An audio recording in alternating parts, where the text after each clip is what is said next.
إن الحمد لله نحمده ونستعينه ونستغفره ونعوذ بالله من شرور أنفسنا ومن سيئات أعمالنا. من يهده الله فلا مضل له ومن يضلل فلا هادي له، وأشهد أن لا إله إلا الله وحده لا شريك له، وأشهد أن محمدا عبده ورسوله. أما بعد، فإن خير الحديث كتاب الله، وخير الهدي هدي محمد صلى الله عليه وسلم، وشر الأمور محدثاتها، وكل محدثة بدعة، وكل بدعة ضلالة، وكل ضلالة في النار. أعوذ بالله السميع العليم من الشيطان الرجيم. بسم الله الرحمن الرحيم. يا أيها الذين آمنوا اتقوا الله حق تقاته ولا تموتن إلا وأنتم مسلمون. يا أيها الناس اتقوا ربكم الذي خلقكم من نفس واحدة، وخلق منها زوجها، وبث منهما رجالا كثيرا ونساء، واتقوا الله الذي تساءلون به والأرحام، إن الله كان عليكم رقيبا. يا أيها الذين آمنوا اتقوا الله وقولوا قولا سديدا يصلح لكم أعمالكم ويغفر لكم ذنوبكم، ومن يطع الله ورسوله فقد فاز فوزا عظيما. أعوذ بالله من الشيطان الرجيم. بسم الله الرحمن الرحيم. قاف والقرآن المجيد. بل عجبوا أن جاءهم منذر منهم فقال الكافرون هذا شيء عجيب. أئذا متنا وكنا ترابا ذلك رجع بعيد. قد علمنا ما تنقص الأرض منهم وعندنا كتاب حفيظ. بل كذبوا بالحق لما جاءهم فهم في أمر مريض. أفلم ينظروا إلى السماء فوقهم كيف بنيناها وزيناها وما لها من فروج، والأرض مددناها وألقينا فيها رواسي وأنبتنا فيها من كل زوج بهيج، تبصرة وذكرى لكل عبد منيب. قال الله تعالى في القرآن المجيد: إن الله وملائكته يصلون على النبي يا أيها الذين آمنوا صلوا عليه وسلموا تسليما. اللهم صل على محمد وعلى آل محمد كما صليت على إبراهيم وعلى آل إبراهيم إنك حميد مجيد. اللهم بارك على محمد وعلى آل محمد كما باركت على إبراهيم وعلى آل إبراهيم إنك حميد مجيد. خصوصا على أفضل البشر بعد الأنبياء بالتحقيق أمير المؤمنين أبي بكر الصديق، وعلى الناطق بالصدق والصواب أمير المؤمنين عمر بن الخطاب، وعلى كامل الحياء والإيمان أمير المؤمنين عثمان بن عفان، وعلى غالب كل غالب أمير المؤمنين علي بن أبي طالب، وعلى الإمامين الهمامين السعيدين الشهيدين أبي محمد الحسن وأبي عبد الله الحسين، وعلى أمهما سيدة النساء فاطمة الزهراء، وعلى أميه الشريفين المطهرين من الأدناس الحمزة والعباس، وعلى الستة الباقية من العشرة المبشرة، وسائر الصحابة والتابعين رضوان الله تعالى عليهم أجمعين. اللهم اغفر للعباس وولده مغفرة ظاهرة وباطنة لا تغادر ذنبا. الله في أصحابي لا تتخذهم غرضا من بعدي، فمن أحبهم فبحب أحبهم، ومن أبغضهم فببغض أبغضهم، وخير أمتي قرني ثم الذين يلونهم ثم الذين يلونهم. اللهم أيد الإسلام وأنصاره، وأذل الشرك وأشراره. بارك الله لنا ولكم في القرآن العظيم، ونفعنا وإياكم بالآيات والذكر الحكيم. إنه تعالى جواد كريم ملك بر رؤوف رحيم.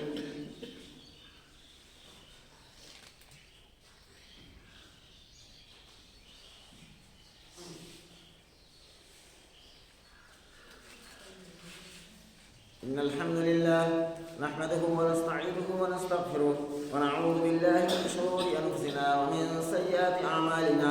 من يهده الله فلا مضل له، ومن يضلل فلا هادي له، وأشهد أن لا إله إلا الله وحده لا شريك له، وأشهد أن محمدا عبده ورسوله. أما بعد، قال الله تعالى في موازين آخر: فإذا نفخ في الصور نفخة واحدة وحملت الأرض والجبال فدكتا دكة واحدة فيومئذ واقية الواقية، وانشقت السماء فهي يومئذ واهية، والملك على أرجائها ما يحمل عرش ربك فوقهم يومئذ ثمانية. يومئذ تعرضون لا تخفى منكم خافية. فأما من أوتي كتابه بيمينه فيقول هاؤم اقرءوه كتابيه إني ظننت أني ملاق حسابيه، فهو في عيشة راضية في جنة عالية قطوفها دانية كلوا واشربوا هنيئا بما أسلفتم في الأيام الخالية وأما من أوتي كتابه بشماله فيقول يا ليتني لم أوت كتابيه ولم أدر ما حسابيه يا ليتها كانت القاضية ما أغنى عني ماليه هلك عني سلطانيه خذوه فغلوه ثم الجحيم صلوه ثم في سلسلة ذرعها 70 ذراعا فاسلكوه. وقال تعالى كل من عليها فان ويبقى وجه ربك ذو الجلال والإكرام. ہر قسم کی حمد و ثنا تعریف و توصیف بڑائی اور کبریائی اس اللہ رب العالمین کے لیے ہے جو ہم سب کا خالق و مالک ہے. درود و سلام کے بیش بہا نذرانے ذات مقدسہ مطہرہ پر جو ہم سب کے بیچ رشد و ہدایت بنا کر کے بھیجے گئے، جن کا نام نامی اسم گرامی احمد مجتبیٰ محمد مصطفیٰ صلی اللہ علیہ وسلم. میرے بھائیوں اور بزرگوں اور ماں اور بہنوں، اللہ رب العالمین کی توفیق سے قرآن مجید کی جن آیتوں کو میں نے تلاوت کیا ہے، اللہ کرے کہ ان آیتوں کو کے مفہوم اور مقصد کو اللہ کہنے والے کو بھی اور سننے والوں کو بھی سمجھنے کی اور اس پر عمل کرنے کی توفیق عطا فرمائے. سب سے پہلے تمہیداً کچھ باتیں عرض کر رہا ہوں کہ ہم سب جس دنیا میں رہ رہے ہیں، جس آسمان کے نیچے رہ رہے ہیں، جس زمین پر رہ رہے ہیں، اس بات کو اچھی طرح سمجھ لیں کہ یہ زمین، یہ آسمان، یہ دنیا کا سارا نظام، یہ پہاڑ اور یہ ندیاں اور یہ تمام کی تمام چیزیں سب ایک نہ ایک دن ختم ہونے والی ہیں. اور یہ بات عام طور پر آدمی جانتا بھی ہے، لیکن اگر اس پر کامل یقین ہو جائے کہ جس دنیا میں ہم دل لگائے بیٹھے ہوئے ہیں، جس دنیا سے اتنا زیادہ آدمی دل لگائے ہوئے ہے کہ اس کے چکر میں اپنی آخرت کو برباد کرتا ہے، وہ دنیا ہم سے جدا ہونے والی ہے، ختم ہونے والی ہے. دنیا کے اندر آدمی چاہے کتنا بڑا کاروبار والا، کتنا بڑا بزنس مین بن جائے، لیکن رہتی اس کی زندگی تک ایک دو میں سے ایک واقعہ اس کے سامنے آتا ہے، یا تو وہ چیزیں اس کے رہتے ہوئے اس سے جدا ہو جاتی ہیں، اور یا پھر چیزیں باقی رہتی ہیں، وہ شخص ان چیزوں سے جدا ہو جاتا ہے. دو میں سے ایک حادثہ ہر انسان کے ساتھ ہونے والا ہے. کبھی کبھی آپ دیکھتے ہیں کہ آدمی کا بزنس اتنا بڑا ہے کہ بہت سارے کاروبار کی شاخیں پھیلی ہوئی ہیں اور وہ چل رہا ہے، لیکن وہ آدمی دنیا سے رخصت ہو کر ان چیزوں کو چھوڑ کر چلا جاتا ہے. کبھی آدمی باقی ہے، آدمی موجود ہے، اس نے بڑا کاروبار پھیلایا، کئی مکانات اس کے بنے ہیں، کچھ یہاں پر، کچھ دوسری جگہ، کچھ تیسرے شہر میں مکان بنے ہوئے ہیں. وہ چیزیں باقی رہتی ہیں، لیکن وہ آدمی باقی رہتا ہے، وہ چیزیں تمام بک جاتی ہیں اور ختم ہو جاتی ہیں. یہ تو ہم اور آپ دیکھتے رہتے ہیں.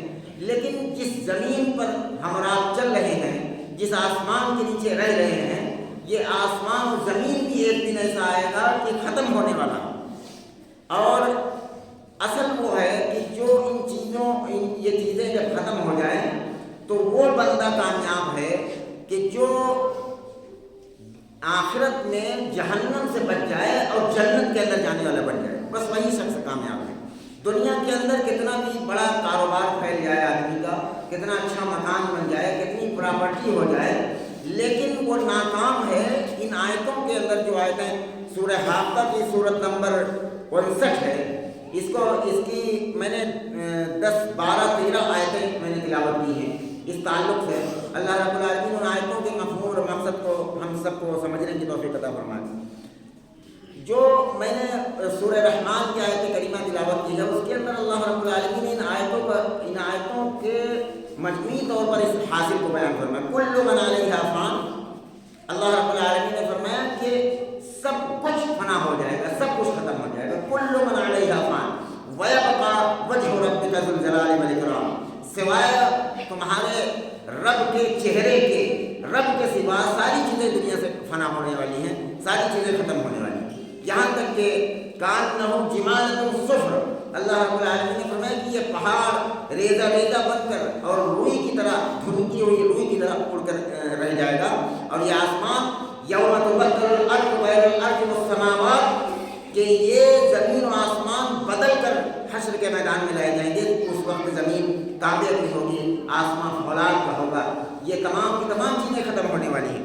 اس تعلق سے میں نے شروع کیا تھا آیت نمبر سورہ حاقہ کی آیت نمبر 13 سے۔ اس میں اللہ رب العالمین نے وہیں سے اسٹارٹ کیا جس کی تمہید میں میں نے اتنی دیر گفتگو کی ہے، فَإِذَا نُفِخَ فِي الصُّورِ نَفْخَةٌ وَاحِدَةٌ، کہ بس جب کہ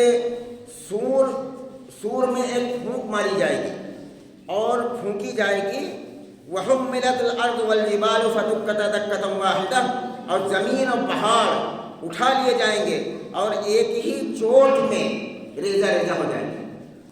یہ کسی انسان کی یا کسی مشینری کی چوٹ نہیں ہے کہ جو کئی چوٹیں ماری جائیں اور باقی رہ جائے۔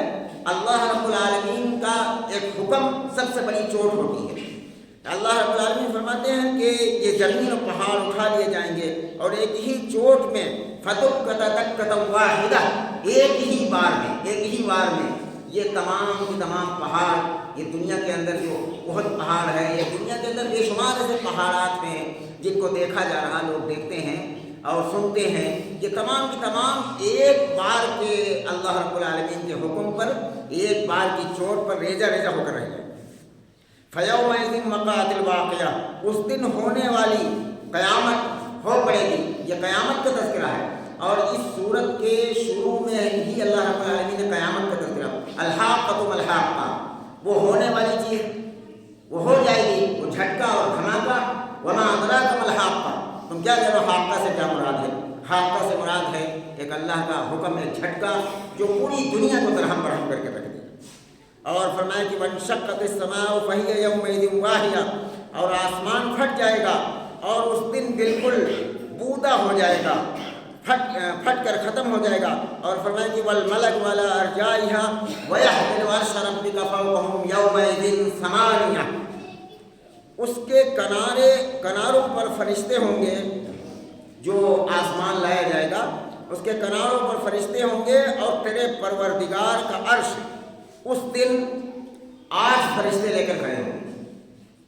8 فرشتے کتنی دیر تک اللہ کا عرش لیے کھڑے ہوں گے؟ میں نے پچھلے خطبے میں شاید میرا خیال اس کا ذکر کیا تھا کہ کائنات میں اللہ رب العالمین نے سب سے بڑی کوئی چیز بنائی ہے تو وہ اللہ کا عرش ہے۔ اللہ کے حبیب صلی اللہ علیہ وسلم نے فرمایا کہ اگر یہ زمین و آسمان اللہ کے عرش پر ڈال دیے جائیں تو ایسا لگے گا کہ کسی میدان میں، چٹیل میدان میں ایک چھلا پڑا ہوا ہے۔ اللہ کے عرش کے مقابلے میں اس زمین و آسمان کی حیثیت یہ ہے، اتنا بڑا عرش عظیم قرآن کے اندر بار بار فرمایا گیا۔ اس سے بڑی کوئی چیز اللہ رب العالمین نے نہیں بنائی اپنی مخلوق۔ اللہ کا عرش اتنا بڑا، فرمایا کہ والملک وعلی ارجائها ویحمل عرش ربک فوقهم یومئذ ثمانیہ، 8 فرشتے لے کر کھڑے ہوں گے اس اللہ کے عرش کو، اللہ کے تخت حکومت کو اللہ کے 8 فرشتے لے کر کھڑے ہوں گے۔ اور کتنی دیر کھڑے رہیں گے؟ 50 الف سنہ، 50,000 سال تک اللہ کے فرشتے، اس 8 فرشتے اللہ کے عرش کو لے کر کھڑے ہوں گے۔ اور اللہ اس تخت حکومت سے ایک ایک بندے کو، ایک ایک بندی کا اور ایک ایک چیز کا اللہ رب العالمین حساب لے گا۔ یہاں تک کہ صحیح بخاری کی روایت ہے کہ رسول اللہ صلی اللہ علیہ وسلم نے فرمایا کہ اگر سینگ والی بکری بے سینگ والی کو دنیا میں مارا ہوگا تو اللہ رب العالمین بے سینگ والے کو سینگ دے کر قیامت کے دن کہیں گے کہ اس کو مار، اس کا بدلہ دے دیا جائے گا۔ اس کے بعد کہا جائے گا کن کو تراب، مٹی ہو جاؤ۔ وہ جانور تمام کی تمام مٹی ہو جائیں گے۔ جنت اور جہنم کا جو معاملہ پیش آنے والا ہے وہ صرف انسان اور جنات سے، جانور سب کے سب مٹی ہو جائیں گے بدلہ دینے کے بعد۔ اور فرمایا فَيَوْمَئِذٍ تُعْرَضُونَ لَا تَخْفَىٰ مِنكُمْ خَافِيَةٌ، اس دن تم سب سامنے پیش کیے جاؤ گے۔ یہاں دنیا کے اندر بتایا جا رہا ہے کہ اللہ ہے، اللہ حساب لینے والا ہے۔ اللہ کی نافرمانی کرو گے تو اللہ کے فرشتے کرامن کاتبین ہیں جو کندھوں پر ہیں، وہ حساب کتاب لکھتے ہیں۔ آدمی کو یقین نہیں آتا ہے، لیکن اللہ رب العالمین نے فرمایا کہ یومئذ تعرضون لا تخفی منکم خافیہ، کہ اس دن تم سب سامنے پیش کیے جاؤ گے، تمہارا کوئی بھی راز، کوئی بھی بھید چھپا ہوا نہیں۔ لا تخفی منکم خافیہ، کوئی چیز چھپی نہیں ہوگی۔ جو اللہ کی نافرمانی آدمی یا عورت نے چھپ کر کی ہوگی، چاہے رات کے اندھیرے میں کی ہوگی، چاہے وہ کسی مکان کے بند مکان کے اندر کی ہوگی، اور یا لوگوں سے چھپ کر کی ہوگی، اللہ رب العالمین فرمائیں کہ لا تخفى منكم خافیہ، اللہ رب العالمین سے کوئی راز پوشیدہ نہیں ہوگا، ساری چیزیں عیاں ہو کر سامنے آ گئی۔ اور فرمائیں کہ فَأَمَّا مَنْ، اس دن کی کیفیت یہ ہوگی کہ ہر شخص کو یہ پڑی ہوگی کہ اس اللہ کی پکڑ سے بچا کیسے جائے۔ دنیا کے اندر جو یہ اللہ کی کتاب ہے جو میرے رسول پر رکھی ہوئی ہے، اس اللہ کی کتاب کی سے دعوت دی جا رہی لوگوں کو کہ اے لوگوں اللہ کی فرما برداری کی طرف آؤ، رسول اللہ صلی اللہ علیہ وسلم کے سنت کی طرف آؤ۔ دنیا کے اندر اس دعوت کو جس نے قبول کر لیا وہی شخص اللہ کی پکڑ سے بچ سکتا ہے، اور جس نے منہ موڑ لیا، اذان ہوتی ہے تو ہوتی رہے، نماز ہوتی ہے تو ہوتی رہے، ہم اپنے مشغلے میں رہیں گے، اس نے اللہ کی اس دعوت کو قبول نہیں کیا، اس نے نافرمانی کی، اس کے بارے میں اللہ رب العالمین نے آگے ان آیتوں کے اندر ذکر فرمایا ہے کہ فَأَمَّا مَنْ أُوتِيَ كِتَابَهُ بِيَمِينِهِ فَيَقُولُ هَاؤُمُ اقْرَءُوا كِتَابِيَهْ، جن لوگوں نے اللہ کی فرما برداری کی، اللہ کا حکم مانا، نبی صلی اللہ علیہ وسلم کی سنت پر عمل کیا، تو اس کا نام اعمال جو کتابچہ ہوگا، جو رجسٹر ہوگا، جس میں ہمارے پوری زندگی کے 10 سال کی عمر سے لے کر اور موت تک جو ہم نے اعمال کیے ہیں، جو بول بولے گئے ہیں، سب کچھ اس میں درج ہوگا، وہ سامنے لایا جائے گا۔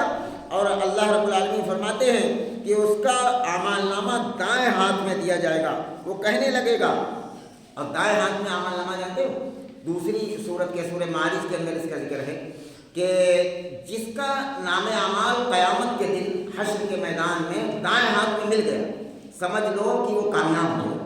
دائیں ہاتھ میں اعمال نامہ ملنے والا وہ جنت کا ٹکٹ ہوگا، اور اس دن اللہ رب العالمین ہر راز کو کھول کر رکھ دے گا۔ ہر شخص یہ جان رہا ہوگا کہ جس کا نامہ اعمال دائیں ہاتھ میں مل رہا ہے اس کا چہرہ حساس و بساس ہے، وہ خوش خرم نظر آ رہا ہے، لیکن جس کا اعمال نامہ بائیں ہاتھ میں مل رہا ہے وہ جہنم کا ٹکٹ ہے، وہ جہنم کو لے جانے والی وہ چیز ہے، تو وہ مرجھایا ہوا، وہ الجھن میں نظر آ رہا ہے۔ تو اللہ رب العالمین فرماتے ہیں کہ فَأَمَّا مَنْ أُوتِيَ كِتَابَهُ بِيَمِينِهِ فَيَقُولُ هَاؤُمُ اقْرَءُوا كِتَابِيَهْ، جس کی وہ کتاب، جس کا نام اعمال دائیں ہاتھ میں ملے گا، وہ کہے گا فَيَقُولُ، وہ کہے گا هَاؤُمُ اقْرَءُوا كِتَابِيَهْ، لو میرا کتاب چا لو میرا اعمال نامہ پڑھو۔ ہماری خوشی کے ایک دوسرے کو دکھائے گا، جیسے کہ دنیا کے اندر آدمی کو کوئی خوشی مل جاتی ہے، مثال کے طور پر کوئی اچھی گاڑی لاتا ہے، اس کے پیپر جب ہاتھ میں آتے ہیں تو دوستوں کو دکھاتا پھرتا ہے ہمارے خوشی کے، دیکھو میں نے یہ گاڑی خریدی ہے، دیکھیے یہ اس میں کتنا یہ ہے، اس میں کیا کیا ہے، وہ سب دکھاتا پھرتا ہے۔ اسی طریقے سے جسے دائیں ہاتھ میں اعمال نامہ مل گیا وہ ہر ایک کو دکھاتا ہوا پھرے گا، فیقول ہاؤم اقرؤوا کتابیہ، وہ اپنی کتاب لے کر سب کو دکھائے گا کہ لو مجھے تو یقین تھا اس بات کا، کتابیہ وہ اعمال نامہ دکھائے گا اور کہے گا انی ظننت انی ملاق حسابیہ، مجھے تو کامل یقین تھا کہ مجھے اپنا حساب ملنا ہے۔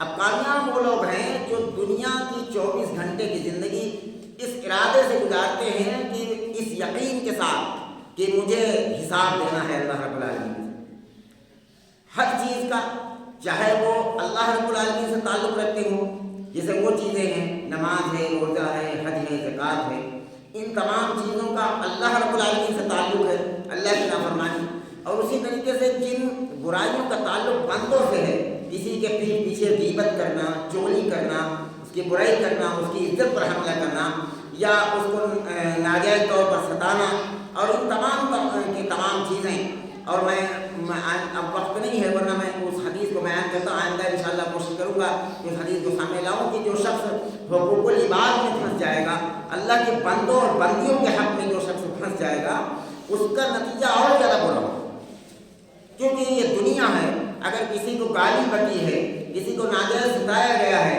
اور کسی کی زمین ہڑپ دی گئی ہے، تو یہ جب تک کہ سانس انسان کے جسم کے اندر باقی ہے، آدمی چاہے تو اس سے بلا کر یا اس سے مل کر اس سے معافی مانگ لے، اگر وہ معاف کر دے تب اللہ رب العالمین معاف کرے گا، لیکن قیامت کے دن اگر کسی کا حق ہڑپ کیا گیا ہے، کسی کو پیچھے اس کی عزت کو اچھالا گیا ہے، ایسی باتیں کہی گئی ہیں جس سے وہ ذلیل و رسوا ہو، تو یہ اس کے حقوق میں سے ہے، یہ حقوق مار کر اگر آدمی مرا ہے تو پھر اگر اسی حال میں مر گیا تو قیامت کے دن اللہ رب العالمین کہیں گے کہ جاؤ جو میرا حق تھا اگر تم نے نماز میں سستی کی، اگر تم نے روزے میں سستی کی تو وہ میرا معاملہ ہے، میں چاہوں تو عذاب دوں، میں چاہوں تو معاف کروں، لیکن جس بندے سے معاملہ ہے وہ بندہ جانے اور تم جانو، اگر وہ معاف کرتا ہے تو معاف کرتا ہے، ورنہ ہمارے یہاں تو انصاف ہے کہ ایک بکری اگر سینگ والی بکری نے کسی بے سینگ کی بکری کو مارا ہوگا تو اللہ رب العالمین اسے سینگ دے کر اس پر حملہ کروائے گا، اس کے بعد کہے گا کن کو ترابا، مٹی ہو جاؤ، یہاں تو بدلے کا دن۔ تو میرے بھائیو یہ بہت سنگین معاملہ ہے۔ اور ہمیں فہو فی عیشۃ راضیہ، جس کا نام اعمال دائیں ہاتھ میں ملے گا، وہ کہے گا کہ مجھے کامل یقین تھا کہ مجھے حساب دینا ہے، فہو فی عیشۃ راضیہ، بس وہ دل پسند زندگی میں ہوگا، ایسی زندگی وَلَكُمْ فِيهَا مَا تَشْتَهِي أَنفُسُكُمْ۔ اللہ رب العالمین نے سورہ سجدہ کے اندر فرمایا کہ جنت کے اندر جو انسان کے دل میں آئے گا ان تمام خواہشوں کو اللہ رب العالمین پوری فرما دے گا، جو دل میں آئے گا وہ سامنے آئے گا۔ اڑتا ہوا پرندہ نکلا، اگر دل میں آیا کہ اس پرندے کا گوشت کھاؤ، تو ایسا نہیں ہے کہ دنیا والا سسٹم جنت کے اندر نہیں ہے کہ اس پرندے کو شکار کیا جائے، پھر اس کو ذبح کیا جائے، پھر اس کو پکایا جائے۔ اللہ کے حبیب صلی اللہ علیہ وسلم فرماتے ہیں کہ جیسے ہی اس کے دل میں آئے گا کہ اس پرندے کا گوشت ہوتا، سامنے سے اڑ کر پرندہ نکلتا ہے اور دل میں آتا ہے کہ اس پرندے کا گوشت ہوتا، تو فوراً اس پرندے کا گوشت سامنے آ جائے گا۔ اللہ رب العالمین دل سے کنیکشن جوڑ گیا۔ من چاہی زندگی اللہ کے بندوں، میرے بھائیوں اور بزرگوں اور ماں اور بہنوں، من چاہی زندگی دنیا کے اندر چھوڑ دو، اگر ہمیشہ کی زندگی رب چاہی، من چاہی چاہیے۔ یا دنیا جو 50-60 سال کی زندگی ہے، اس کے اندر اپنے منمانی زندگی گزارنا چھوڑ دو۔ اللہ کا حکم آ گیا، اللہ کی طرف سے اللہ کی بڑائی پکاری جا رہی ہے، اللہ اکبر اللہ اکبر، تو ساری چیزیں چھوڑ کر آ جانا ہے تمہیں۔ یہ رب چاہی زندگی ہے، اللہ جیسے چاہتا ہے ویسے زندگی گزارو۔ پھر یہ 50-60 سال 100 سال گزارنے کے بعد انسان کی جو لامحدود زندگی ہمیشہ کی زندگی ہے، اس زندگی کے اندر اللہ رب العالمین من چاہی زندگی عطا فرمائے۔ جنت کے اندر نہ نماز پڑھنا ہے، نہ قرآن پڑھنا ہے، نہ روزے رکھنا ہے، نہ داڑھی رکھنا ہے، نہ کوئی نیک اعمال نہیں کرنا، سوائے اس کے کہ جب اللہ کی نعمتوں کو بندہ استعمال کرے گا، کہ دنیا کے اندر جب کوئی چیز آدمی کھاتا اور پیتا ہے تو اپنے رب کی تعریف بیان کرتا ہے، الحمدللہ، سبحان اللہ، الحمدللہ کہتا ہے۔ جنتی سے وہ اتنا کہیں گے جب ان نعمتوں کو استعمال کریں گے تو سبحان اللہ، الحمدللہ، بقیہ وہاں پر کوئی اعمال نہیں، نہ روزہ ہے نہ نماز ہے۔ یہ 50-60 سال کی زندگی اللہ کے حکم کے مطابق اگر گزر جائے تو آخرت کامیاب ہے۔ نیت کرو انشاءاللہ دیندار بننا، نیت کریں ہم اور آپ کہ اپنی زندگی کو بدلنا ہے۔ اگر ہم اپنی زندگی کو ان اللہ لا یغیر ما بقوم حتی یغیر ما بانفسہم، اللہ رب العالمین فرمایا کہ جو شخص جو قوم اپنے آپ کو خود نہیں بدلنا چاہتا، اللہ بھی اس کو بدلتا نہیں۔ ہم اپنے آپ کو خود بدلیں۔ یہ تمام کے تمام جو حالات دنیا کے اندر آ رہے ہیں اور یہ ظالم حکومتیں مسلط ہو رہی ہیں، یہ تمام کی تمام چیزیں ختم ہو جائیں گی۔ ہم اپنے آپ کو اپنے رب کے سامنے سلنڈر کر دیں، اپنے رب کے سامنے پیش کر دیں کہ اللہ میں نے اب تک جتنی زندگی گزاری ہے جیسی چاہیے گزار لی، میں اب اپنے آپ کو پیش کرتا ہوں رب کی بارگاہ میں کہ اب اے اللہ تو جیسا چاہے گا میں اس طریقے سے زندگی گزاروں گا۔ نیت کرو انشاءاللہ اپنی زندگی کو بدلنا ہے، آنے والے حالات انشاءاللہ بہتر ہوں۔ فرمایا فَهُوَ فِي عِيشَةٍ رَاضِيَةٍ، وہ دل پسند زندگی میں ہوگا۔ اور فرمایا کہ فی جنت عالیہ، بلند و بالا جنت میں ہوگا، فَقُطُوفُهَا دَانِیَةٌ، جس کے میوے جھکے پڑے ہوں گے، جھکے ہوں گے۔ حدیث کے اندر آتا ہے کہ مسحریوں پر وہ ان کی بیویاں آرام کر رہے ہوں گے، اللہ رب العالمین جنت کے اندر درختوں کو الٹا بنائے گا۔ جیسے دنیا کے اندر درخت ہیں، جنت کے اندر ایسے درخت نہیں، جنت کے اندر درخت الٹے اوپر لگے ہیں چھت میں۔ اور فرمایا کہ قطوفها دانیہ، ان کی ٹہنیاں، ان کے میوے ان کی مسحریوں پر جھک رہے ہوں گے۔ چلنا نہیں ہے کہ چل کر توڑنا ہے پھر لانا ہے کھانا، مسحریوں پر سے بیٹھ کر وہ ان کی بیویاں کھائیں گے، قطوفها دانیہ، وہ جھکے جا رہے ہوں گے۔ اور فرمایا کلوا واشربوا ہنیئا بما اسلفتم فی الایام الخالیہ، ان سے کہا جائے گا کہ مزے سے کھاؤ پیو۔ کون کہے گا؟ ارحم الراحمین، جو دنیا کے اندر 5 مرتبہ آواز لگواتا ہے اللہ اکبر اللہ اکبر۔ اللہ کو یہ ادا کتنی پسند ہے کہ کوئی بندہ اور بندی اللہ کی بڑائی سنے کہ وہ کوئی کام میں مشغول ہے، اور جب یہ کان میں صدا پڑتی ہے اللہ اکبر اللہ سب سے بڑا ہے، تو وہ اپنے سارے کام کو چھوڑ کر رب کی طرف چل دیتا ہے، اللہ رب العالمین کو یہ ادا انتہائی پسند ہے۔ فرمایا اس کے بدلے میں اللہ رب العالمین فرمائیں گے کلوا واشربوا حنیئا بما اسلفتم فی الایام الخالیہ، کہ کھاؤ پیو مزے کے ساتھ ان اعمال کے بدلے میں جو تم نے گزشتہ زمانے میں جو تم نے دنیا کے اندر کیے تھے۔ تو پتہ یہ چلا کہ جنت جو ہے وہ صرف نام کی بدولت نہیں ہے کہ ہمارا نام شکیل احمد ہے، محمد احمد ہے، اور اسی طریقے سے ہمارا نام اردو میں ہے، عربی میں ہے، جس کی وجہ سے ہم جنت میں جائیں گے۔ ہم اپنے آپ کو مسلمان کہتے ہیں جس کی وجہ سے اللہ رب العالمین نے ان آیتوں کے اندر واضح کر دیا کلوا واشربوا حنیئا بما اسلفتم فی الایام الخالیہ، کہ جو تم دنیا کے اندر پچھلے دنوں میں کیا کرتے تھے اس کے بدلے میں کھاؤ پیو مزے کے ساتھ۔ اور فرمایا کہ وَأَمَّا مَنْ أُوتِيَ كِتَابَهُ، اب آتا ہے اس شخص کا تذکرہ۔ یہ تو ہوا نیک بندے کا تذکرہ جو فرما برداری کرتا ہے، جو اللہ کے حکم کی تابع داری کرتا ہے۔ اب آیا ہے اس بندے کا تذکرہ جو اللہ کے حکم کی پرواہ نہیں کرتا اور سمجھتا ہے کہ ہوگا کوئی، لوگ بتاتے ہیں کہ فلاں یہ کچھ ہوگا آخرت کے اندر، وہ فلاں ہوگا فلاں ہوگا، پتہ نہیں کیا ہوگا، دیکھا جائے گا جو ہوگا۔ اس شک میں زندہ رہا، اب اس کا تذکرہ اللہ رب العالمین فرماتے ہیں۔ یہ آیت نمبر 25 ہے سورہ حاقہ کی۔ وَأَمَّا مَنْ أُوتِيَ كِتَابَهُ بِشِمَالِهِ فَيَقُولُ يَا لَيْتَنِي لَمْ أُوتَ كِتَابِيَهْ۔ یا لیتنی جب بولا جاتا ہے عربی زبان کے اندر تو آپ جانتے ہیں کہ یا لیتنی یا لیتنا جہاں بولا جاتا ہے تو وہ ایک انتہائی افسوسناک لفظ بولا جاتا ہے، کاش کہ ایسا ہوتا، میں نے ایسا نہ کیا ہوتا۔ جیسے کہ مثال کے طور پر کوئی آدمی کسی کے ساتھ جو ہے ایسی حرکت کر اٹھتا ہے کہ اس کے اوپر جان کی بناتی ہے، تو آدمی کہتا ہے کہ کاش میں نے ایسا نہ کیا ہوتا، یا لیتنی۔ وَأَمَّا مَنْ أُوتِيَ كِتَابَهُ بِشِمَالِهِ، جس کے نام اعمال بائیں ہاتھ میں ملے گا وہ کہے گا فیقول، کہے گا یا لیتنی، کاش کہ لم اوت کتابیہ، یہ میرا اعمال نامہ مجھے ملا ہی نہ ہوتا، میری ایک کتاب یہ ملی نہ ہوگی۔ آپ سنتے آئے ہیں اس سے پہلے کہ جس کا دائیں ہاتھ میں ملے گا وہ خوش خرم ہوگا، دکھائے گا لوگوں کو، اور یہاں جس کے بائیں ہاتھ میں ملے گا کہے گا فیقول یا لیتنی لم اوت کتابیہ، کاش کہ یہ اعمال نامہ مجھے ملا نہ ہوتا، ولم ادری ما حسابیہ، کاش کہ میرا حساب نہ ہوا ہوتا، اور میں جانتا ہی نہ کہ میرا حساب ہوگا۔ اور یا لیتھا کانت القاضیہ، کاش کہ موت میرا کام ہی تمام کر دیتی، جب دنیا کے اندر موت آئی تھی تو اسی موت سے میں ختم ہو گیا ہوتا، یہ قیامت نہ ہوتی، یہ حشر کا میدان نہ ہوتا، یہ حساب نہ ہوتا۔ فرمایا کہ یا لیتھا کانت القاضیہ، مجھے جب قضا آئی تھی، مجھے موت آئی تھی، وہیں سے میرا کام ختم ہو گیا ہوتا۔ اور فرمایا کہ ما اغنی عنی مالیہ، میرا مال کچھ کام نہیں آیا۔ مال کیسے کام آئے گا؟ دنیا کے اندر اللہ رب العالمین نے مال دیا ہے، پڑوس میں کوئی بیمار ہے اس کے علاج کی پرواہ نہیں کی گئی، اس کی خیریت نہیں پوچھی گئی کہ اس کا علاج کیسے چل رہا ہے، اور پڑوس میں کوئی بیوہ ہے اس کے آدمی خیریت نہیں پوچھا کہ اس کے اخراجات کیسے چل رہے ہیں۔ میرے بھائیو، وہ مال کیسے کام آئے گا؟ مسجد کے کام، مدرسے کے کام پڑے، ہم نے اپنے مال میں سے خرچہ نہیں کیا۔ حالانکہ آدمی اللہ رب العالمین صبح اٹھ کر بندہ جو روزی تلاش کرتا ہے، اللہ جتنی مقدر میں روزی رکھے ہوتے ہیں اتنی روزی اسے عطا فرما دیتا ہے۔ اب اس روزی میں سے جتنا چاہے اللہ کے نام پر خرچ کرتے یا نکال دے، بعد میں خرچ کرتے، تو پھر وہ مال کام آئے گا۔ کہے گا ما اغنی عنی مالیہ، میرا مال کوئی کام نہیں آیا۔ آج کیا حلق عنی سلطانیہ، حالانکہ وہ دنیا کے اندر اتنا بڑا تھا کہ وہ بادشاہ تھا۔ حلق عنی سلطانیہ، نہ میری حکومت کوئی کام آئی۔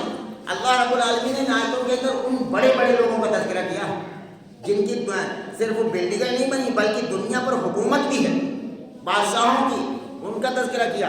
حلق عنی سلطانیہ، ان کی حکومت جس کے ایک فون پر پوری دنیا کے اندر بھگدڑ مچ جایا کرتی تھی، جس کے ایک فون پر پورے ملک، پورے دیش میں ہڑبڑاہٹ مچ جایا کرتی تھی، ایک ہلکم مچ جایا کرتا تھا، آج وہ اتنا مجبور ہے، وہ اپنی زبان سے کہہ رہا اپنے اعمال کو لیے ہوئے کہ ما اغنی عنی مالیہ، نہ تو میرا مال کوئی کام آیا، حلق عنی سلطانیہ، نہ میری حکومت، میری سلطنت کوئی کام آئی۔ اور فرمایا خذوہ فغلوہ ثم الجحیم صلوہ ثم فی سلسلۃ ذرعها 70 ذراعا فاسلکوہ، کہ حکم ہوگا کہ اس کو پکڑو، پھر اسے توق پہنا دو، پھر اسے دوزخ میں ڈالو۔ اور اس کے بعد فرمایا کہ ثم فی سلسلۃ ذرعها 70 ذراعا فاسلکوہ، پھر اسے ایسی جنزیر میں جس کی پیمائش 70 ہاتھ ہوگی، 70 ہاتھ کی لمبی جنزیر میں اسے جکڑ دیا جائے گا اور اس کے جکڑ کر اسے جہنم کے اندر ڈال دیا جائے گا۔ ان آیتوں کے اندر تقریباً 12، 13، 14 آیتوں کی وضاحت کرنے کی میں نے کوشش کی ہے سورہ حاقہ کی۔ میرے بھائیو، یہ کوئی افسانہ اور کوئی کہانی نہیں ہے، یہ اللہ کی کتاب ہے۔ جیسے دنیا کے اندر سائنس کبھی ترقی کر جائے اور انڈے کے اندر سے سائنس اتنا زیادہ کبھی ترقی کر جائے کہ انڈے کے اندر سے اس میں ہونے والے بچے سے بات کی جائے، اور اگر اس سے کہا جائے کہ جب تم اس انڈے سے باہر نکلو گے تو اتنے بڑے بڑے آدمی ہوں گے، اتنا زمین ایسا آسمان، اتنے بڑے بڑے درخت، تو شاید اسے یقین نہ آئے۔ لیکن جب وہ نکلتا ہے تو اس کے سامنے وہ ساری چیزیں آتی ہیں جس میں جو بتایا گیا ہو۔ اسی طریقے سے میرے بھائیو، یہ دنیا اتنی چھوٹی ہے کہ جس کے اندر اللہ کی کتاب قرآن کے اندر جب آخرت کا ذکر فرمایا جاتا ہے، جنت اور جہنم کا ذکر کیا جاتا ہے، تو آدمی کی سمجھ میں نہیں آتا کہ پتہ نہیں ایسا کیسے ہوگا۔ جیسے کہ رسول اللہ صلی اللہ علیہ وسلم نے فرمایا کہ جو دنیا سے ایمان بچا کر لے جائے گا، جسے جنت میں سب سے آخر میں ڈالا جائے گا، جو اپنی سزا بھگت کر جنت کے اندر جائے گا، اللہ رب العالمین اسے دنیا سے 10 گنا بڑی جنت عطا فرمائے گا۔ یہ بات انسان کے عقل میں آئے گی؟ دنیا سے 10 گنا بڑی جنت۔ لیکن وہی مرغی کے بچے جیسا معاملہ ہے کہ ہم لوگ اتنے چھوٹے سے گولے کے اندر، اتنی چھوٹی سی دنیا کے اندر رہ رہے ہیں، اور یہ کتاب اللہ کی کتاب اس رب ذوالجلال کی کتاب ہے کہ جو رب العالمین ہے، تمام عالموں پر جس کی حکومت ہے، اس ذرے ذرے کی جس کو خبر ہے، وہ جانتا ہے کہ اللہ کی تخلیقات کتنی بڑی ہے۔ اس کے اندر اللہ رب العالمین نے فرمایا۔ تو میرے بھائیوں، ان آیتیں جو بیان کی گئی ہیں، ان پر کامل یقین کرنے کی کوشش کرو، اپنے آپ کو بدلنے کی کوشش کرو کہ ہم نیک بنیں گے، دیندار بنیں گے، فرقوں اور ٹولیوں میں مت بٹو، جماعتوں میں مت بٹو، اپنے آپ کو مسلمان سمجھو، اور صرف مسلمان کا کام یہ ہے کہ اللہ کے حکم کو مانے، جتنا قرآن مجید کے اندر بیان کیا گیا ہے ان تمام باتوں پر ایمان رکھے، اور محمد رسول اللہ صلی اللہ علیہ وسلم کی ہر بات کو مانے۔ بس اسی کا نام اسلام ہے، اسی کا نام دیندار ہونا ہے، اسی کا نام فرما بردار ہونا ہے۔ بقیہ اس کے سوا کوئی پارٹی، کوئی فرقہ، کوئی جماعت نہیں ہے۔ اللہ کی کتاب کے اندر کوئی فرقے کا، کوئی جماعت کا، کوئی چیز کا ذکر نہیں۔ بس یہ ہے کہ ہر مسلمان، ہر کلمہ لا الہ الا اللہ محمد رسول اللہ پڑھنے والا اللہ کی کتاب کو پڑھے اور سمجھے، اور اس کے مطابق اپنی زندگی گزارنے کی کوشش کرے، محمد رسول اللہ صلی اللہ علیہ وسلم کی صحیح احادیث کو پڑھے اور اس کے مطابق اپنی زندگی کو گزارنے کی کوشش کرے۔ ہر مسلمان پر بس یہی فرض ہے، قیامت کے دن نہ تو کوئی امام کو پوچھا جائے گا، نہ کوئی عالم کو پوچھا جائے گا، نہ کوئی گھر والے کو پوچھا جائے گا، نہ کوئی محقق و محدث کو پوچھا جائے گا، نہ کوئی مفکر کو پوچھا جائے گا، نہ کوئی پیر کو پوچھا جائے گا۔ قیامت کے دن قبر ہی میں آدمی سے جو سوال کیا جائے گا وہ یہ ہوگا کہ من رب کا ما نبی کا، تمہارا رب کون ہے، تمہارا نبی کون ہے۔ محمد رسول اللہ کے بارے میں پوچھا جائے گا۔ اگر نبی کی تعلیمات میں زندہ ہوئی اور نبی کی تعلیمات گھروں کے اندر بتائی گئی، نبی کی احادیث پڑھ کر سنائی گئی، تو وہ گھر جنت کا باغ بنے گا انشاءاللہ۔ مرد عورتیں یہ تمام جو اللہ کی کتاب کے ذریعے اس خطبے کو سماعت فرما رہے، ان تمام لوگوں سے میری گزارش یہ ہے کہ ان آیتوں کو سن کر اپنے آپ کو، اپنی زندگی کو بدلنے کی کوشش کریں۔ نیت کرو انشاءاللہ بدلنا ہے، اپنے آپ کو دیندار بننا ہے، نمازی بننا ہے، اپنے بچوں کو نمازی بنانا ہے، اپنی بیویوں کو نماز سکھانا ہے، بتانا ہے، اپنی زندگی کو بدلنا ہے۔ جب یہ زندگی بدل جائے گی، دنیا کے حالات خود ہی بدل جائیں گے۔ یہ ظالم حکومتیں اور یہ ہم پر ظلم و ستم، یہ تمام کی تمام چیزیں تبھی ختم ہو سکتی ہیں جب ہم اپنے رب کا دامن پکڑیں، اپنے رب کو پہچانیں، اپنے رب کو پکڑیں اور رب کے مقام کو سمجھیں کہ اللہ اس لائق ہے کہ اس کے سوا کوئی دوسری ہستی نہیں ہے جس کے سامنے جھکا جائے، جس سے فریاد کی جائے۔ اللہ کے سوا کوئی اس لائق نہیں ہے۔ اللہ رب العالمین سے دعا ہے کہ جو باتیں کہیں سنی گئی ہیں اللہ ہم سب کو اس پر عمل کی توفیق عطا فرما دے۔ یا رب العالمین، ہم سب کو اپنی اور اپنے رسول کی سچی پکی محبت نصیب فرما، اپنی اور اپنے رسول کی سچی پکی اطاعت نصیب فرما۔ یا رب العالمین، ہم سب کو دیندار بنا دیجیے، ہم سب کو نیک عمل کرنے کی توفیق عطا فرما دیجیے۔ یا رب العالمین، ہم سب کو تمام برائیوں سے، تمام نافرمانیوں سے اللہ ہم سب کی حفاظت فرما۔